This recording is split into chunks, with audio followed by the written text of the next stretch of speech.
Losing $100 hurts twice as much as finding one. I did that on purpose. Your brain is not a logic machine. It's a survival machine. And its prime directive, the one that overrides almost everything else, isn't to find a perfect, most rational solution. It's to avoid pain. This isn't just a philosophical idea. It's a measurable fact discovered in 1979 by two psychologists, Daniel Kahneman and Amos Tversky. They published a paper that would eventually win a Nobel Prize and forever change how we understand decision-making. Their finding was shockingly simple. Losing $100 feels twice as bad as gaining $100 feels good. Think about that. Not just a little worse, twice as bad. This isn't a cultural quirk. This 2-to-1 ratio has been confirmed in 19 countries across 13 languages with thousands and thousands of participants. It's a fundamental feature of the human mind.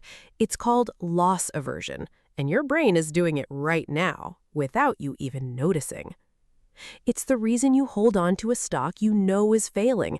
Every logical part of you says to cut your losses and move on.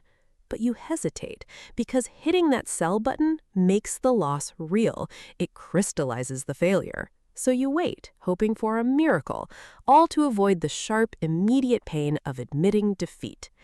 It's the reason people stay in jobs they hate or relationships that have soured. The certainty of today's misery often feels safer than the uncertainty of tomorrow.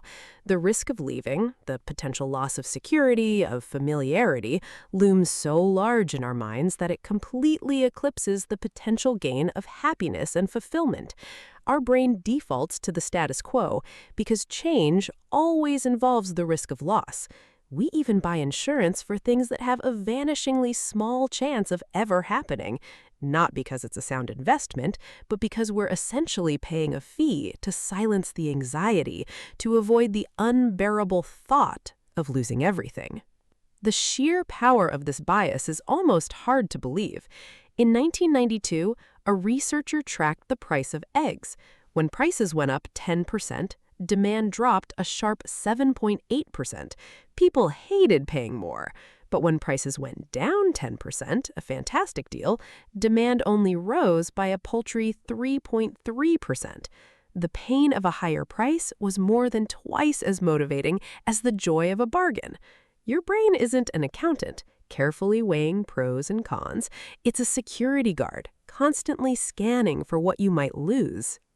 So, how do you fight a bug in your own source code? You can't just decide to stop feeling loss, but you can learn to recognize the bias in action. You can pause before a critical decision and ask yourself one question. Am I avoiding this because it's a genuinely bad idea, or is my brain just magnifying the feeling of loss, making it seem bigger and scarier than the potential gain? Recognizing that your fear might just be a cognitive illusion is a superpower.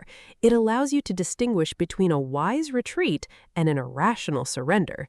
Your brain hates losing more than it loves winning.